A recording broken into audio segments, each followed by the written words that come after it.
The lonely death of Delhi's jungle prince. This royal family's palace is no Taj Mahal. Bat in a dreary lodge where life imitates Poe.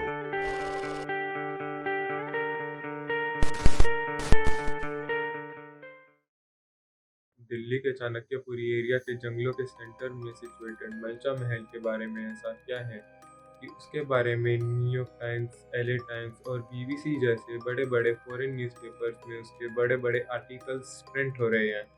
And even इतना ही नहीं, Indian government ने भी लोगों को वहाँ पे जाने से रिस्ट्रिक्ट कर रखा है और लोगों को वहाँ पे जाने से रोकने के लिए 25 मीटर लॉन्ग वॉल्स और उसके ऊपर 5 मीटर लंबी आयरन की ग्रिल्स लगा रखी है। तो मलचा महल के अंदर ऐसा क्या है कि बाहर के न्यूज़पेपर्स में एंड इवन इंडियन गवर्नमेंट भी वहाँ पे जाने से लोगों को मना कर रही है। तो इस वीडियो के अंदर हम मलचा महल के सीक्रेट्स को अनवेल करेंगे। So let's begin. तो मलचा महल के सीक्रेट्स को अनवेल करने के लिए हम लोगों को चलना पड़ेगा आज से 699 साल पास्ट में। 14th सेंचुरी के टाइम पे जो दिल्ली सल्तनत को रूल कर रहे थे वो थे फिरोज शाह तुगलक। और जो पहले के ज़माने में जो राजा महाराजा लोग होते थे उनको शिकार करने का बहुत ऐसे शौक होता है। तो जब वो शिकार करने जाते हैं जंगलों में तो 2-3 हफ्ता या फिर महीने भी वो वहाँ पे जंगलों में बिताते हैं।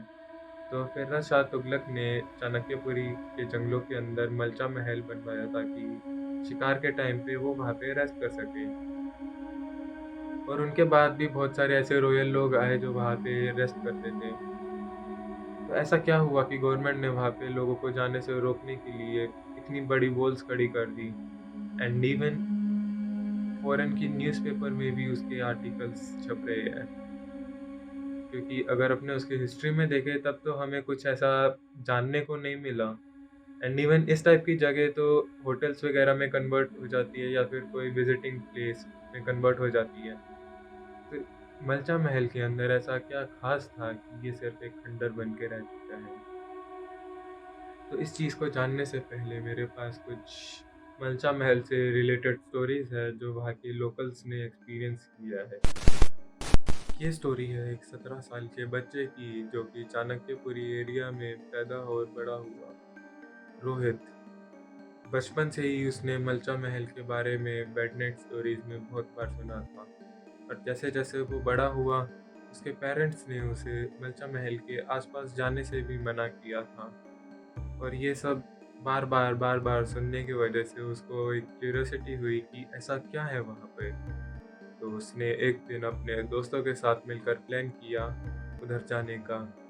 स्टार्टिंग में तो उसके दोस्त माने नहीं बट इवेंचुअली उसने सभी को मना लिया। तो रोहित और उसके दोस्त स्कूल ख़त्म होने के बाद सभी एक बार घर जाते हैं और वहाँ से तैयार होकर सभी मलचा महल के लिए निकल पड़ते हैं। वहाँ पे जाते हैं उन्हें कुछ अजीब तो लगता नहीं, बस जंगल के बीच में एक टूटी हुई बिल्डिंग है और बहुत सारे जानवर हैं। और मलचा महल के अंदर उन्हें बहुत सारे चमगादड़ भी दिखते हैं। तो उन्हें वहाँ पे कुछ भी अजीब नहीं लग रहा था तो वहाँ पे वो मजाक करने लग गए।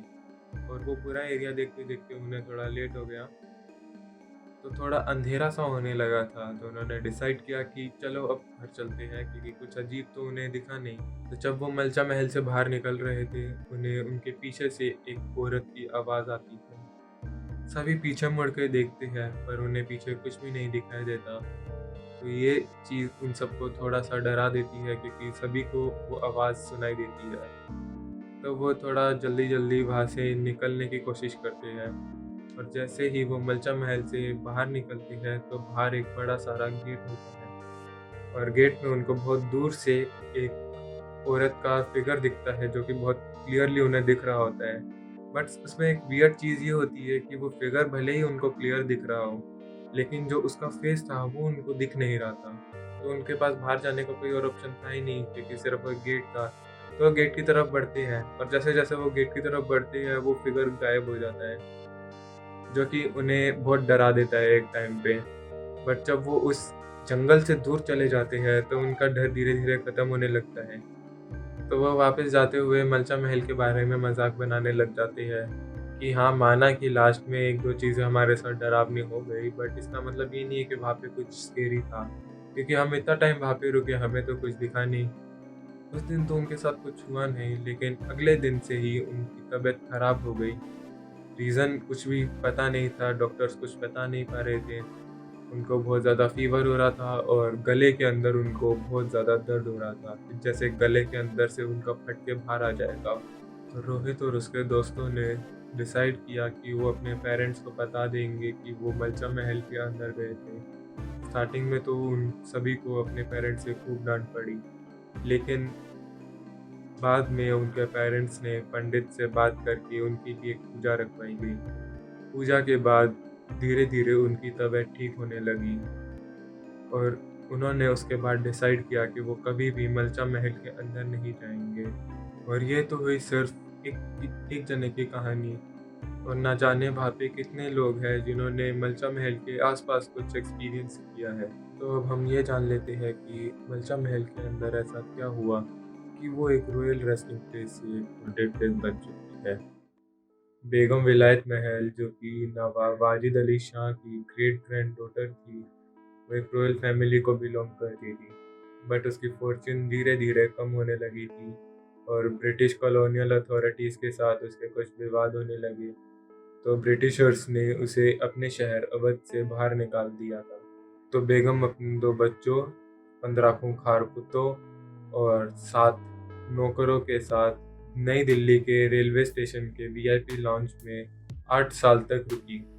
उसका सिर्फ एक ही मेन पर्पस था कि वो गवर्नमेंट को शेम कर सके, ताकि गवर्नमेंट उनकी एंसेस्टर्स की प्रॉपर्टी वापस बेगम को दिला दे। तो इस वजह से प्राइम मिनिस्टर इंदिरा गांधी पे बहुत ज़्यादा पॉलिटिकल प्रेशर बढ़ रहा था। तो इंदिरा गांधी ने बेगम को मलचा महल की प्रॉपर्टी दे दी, बट वहाँ पे ना ही तो पानी और ना ही इलेक्ट्रिसिटी की सप्लाई थी, और साथ में ही मलचा महल के अंदर बहुत सारे चमगादड़, बिच्छू, सांप जैसे जानवर रहते थे। और बेगम का ऐसा कहना था कि क्योंकि वो रॉयल फैमिली को बिलोंग करते हैं तो उनमें से कोई भी जॉब नहीं करेगा, तो उनके पास खाने पीने के लिए पैसे नहीं थे। इन सभी चीज़ों से बेगम विलायत परेशान हो चुकी थी, और उनके पास कुछ बचे कुछ डायमंड्स के टुकड़े थे। उनको क्रश करके वो जहर में मिलाकर पी जाती है, और उन डायमंड्स की वजह से बेगम विलायत का गला अंदर से फट जाता है और उनकी वहीं पे मौत हो जाती है। बेगम विलायत के बच्चे बहुत उदास थे, तो वो 10 दिन तक उनकी बॉडी को दफना नहीं पाए। और जब लास्ट में उन्होंने वैसा किया तो कुछ लोगों को ऐसी भनक लगी कि वहाँ पे हिडन ट्रेजर भी साथ में दफनाया गया है बेगम विलायत के साथ में। तो लोगों ने वहाँ पे जाके उनकी कब्र खोद दी, और लास्ट में उनके बच्चों को बेगम विलायत की बॉडी को जलाना पड़ा।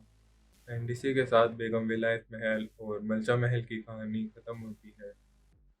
And this is my first time recording myself like this. तो मुझे पता है मैं परफेक्ट नहीं होने वाला, there's a lot to learn. और मैं एक चीज़ सोच रहा हूँ, अगर इस वीडियो पे 10,000 लाइक्स आते हैं तो मैं खुद मलचा महल के अंदर जाके रिकॉर्ड करूँगा कि वहाँ पे ऐसा क्या है। और अगर तुम भी चाहते हो कि मैं वहाँ पे जाऊँ तो तुम मुझे कमेंट्स में बता सकते हो। आई होप तुम लोगों को ये वीडियो अच्छी लगी हो।